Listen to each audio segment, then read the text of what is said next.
क्या आप मंटू बोल रहे हैं? आपके बेटे को गिरफ्तार कर लिया गया। अब उसकी गिरफ्तारी के कागजात बनाए जा रहे हैं। अब आपको बड़े बाबू से बात करनी होगी। बिहार के रहने वाले मंटू यादव को पुलिस अफसर का कॉल आता है। पुलिस मंटू को कॉल पर कहती है कि उसके बेटे को अरेस्ट कर लिया गया है, साथ ही उसके 3 दोस्तों को भी गिरफ्तार किया गया है और उनकी गिरफ्तारी के कागजात बनाए जा रहे हैं। ऐसे में अगर वो अपने बेटे का भविष्य बचाना चाहता है तो मंटू को बड़े साहब से बात करनी होगी। इतनी बड़ी बात हो गई, पुलिस अधिकारी का कॉल भी देखिए आ गया है। अब मंटू पूरी तरह से दहशत में है। आखिर अब क्या होगा? क्योंकि बच्चों के भविष्य की चिंता और सामाजिक डर ने मंटू को बेबस कर दिया है। बस इसी से शुरू होता है डर का खेल, जिससे टेक्निकल भाषा में डिजिटल हाउस अरेस्ट कहा जाता है। चलिए अब आपको बताएं कि डिजिटल अरेस्ट कहते किसे हैं। आखिर डिजिटल हाउस अरेस्ट होता क्या है? Digital house arrest cyber crime का ऐसा नया तरीका है जिसमें स्कैमर्स पीड़ित को वीडियो कॉल कर डराते हैं और धमकाकर उसे कैद कर लेते हैं। इसके साथ ही पीड़ित को इतना परेशान किया जाता है कि वो अपनी किसी भी तरह की डिमांड पीड़ित से पूरी करा लेते हैं। साइबर अपराधी अपने टारगेट को कॉल कर उसे डराने की कोशिश करते हैं। नकली पुलिस ऑफिसर या फिर कोई भी बड़ा अधिकारी बनकर लोगों को कॉल करते हैं। कॉल कर साइबर अपराधी अपने टारगेट को कहते हैं कि वे किसी भी गैर कानूनी मामले में शामिल है। कुछ ऐसा ही कहानी बनाया जाता है और उन पर केस दर्ज हुआ है। इसके बाद उन्हें गिरफ्तार करने की बात कह डराते हैं और फिर जब उन्हें लगता है कि उनका टारगेट डर गया है तो स्कैमर्स उससे पैसे की मांग करते हैं।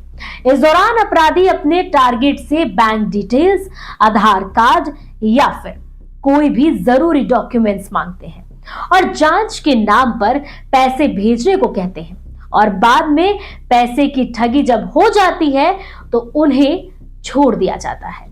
लेकिन आप इस तरह के स्कैम से बच सकते हैं। आपको बस कुछ बातों की जानकारी रखनी है और इससे सावधान रहना है। आज हम आपको बताएंगे कि इस तरह के स्कैम को पहचानने और इससे बचने के उपाय कौन कौन से हैं, कैसे आप इस तरह के स्कैम से बच सकते हैं और इससे सावधानी बरत सकते हैं। देखिए कैसे करें डिजिटल अरेस्ट स्कैम की पहचान। चलिए आगे इसके बारे में आपको बताएं। सबसे पहले तो ये बात जान लें कि कोई भी अधिकारी या पुलिस आपको कॉल कर ये नहीं बताएगा कि आपको गिरफ्तार किया जाने वाला है या फिर आपके खिलाफ कोई मामला है।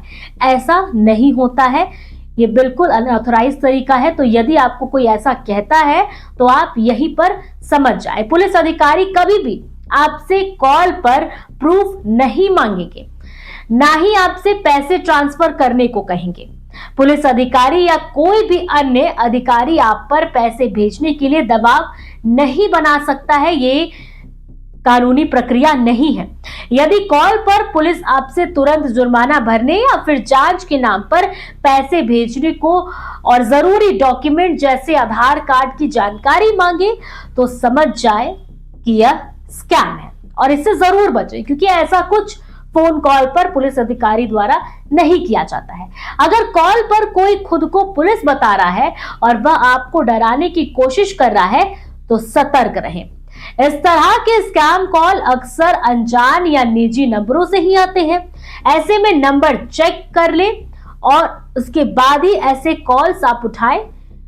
साथ ही देखिए, अब तक तो हमने आपको बताया कि स्कैम कैसे होता है, इसमें क्या कुछ किया जाता है, अगर किस प्रकार के कॉल है जिससे आपको बचना है। लेकिन आगे देखिए, इससे बचने के उपाय भी हम आपको बताते हैं। तो इस तरह के कॉल आने पर कोई भी जानकारी शेयर ना करें। अगर आपको पैसों के लिए दबाव बनाया जाता है तो तुरंत पुलिस स्टेशन जाए। किसी भी हाल में सामने वाले की बात पर ना आए, क्योंकि ये पूर्ण रूप से स्कैम है और अक्सर सोशल मीडिया पर कई तरह के ऑफर और डिस्काउंट वाले विज्ञापन और नौकरी के लिए पोस्ट शेयर किए जाते हैं। ऐसे में पोस्ट पर क्लिक करने से बचें, क्योंकि ये भी स्कैम का जरिया है। इस तरह के पोस्ट स्कैम भी हो सकते हैं। जांच पड़ताल के बाद ही इस तरह के पोस्ट पर क्लिक करें। कभी भी मैसेज या ईमेल में आए अनजान लिंक पर क्लिक गलती से भी ना करें। ना ही कॉल पर किसी के साथ भी अपने बैंक डिटेल्स और अन्य जरूरी डिटेल्स को शेयर करें। ये बिल्कुल भी गलत है। ऐसा आपको कोई मांगता है, कोई आपसे ये तमाम जानकारी पूछता है तो आप अपने ये निजी जानकारी शेयर ना करें। अगर आपको किसी भी तरह का स्पैम कॉल आए तो तुरंत अपने साइबर क्राइम विभाग में जाकर आप इसकी शिकायत दर्ज कराएं। आप ऑनलाइन साइबर क्राइम में के पोर्टल पर भी इसकी शिकायत दर्ज करा सकते हैं। ये दो तरीका है, या तो आप ऑफलाइन जाकर मतलब साइबर ऑफिस जाकर क्राइम जाकर वहां पे शिकायत करें, या फिर आप पोर्टल में शिकायत करें। किसी भी अनजान कॉल या मैसेज पर जानकारी शेयर करने से पहले उससे आधिकारिक स्रोत की जांच कर लें और हमेशा आधिकारिक स्रोतों पर ही भरोसा करें।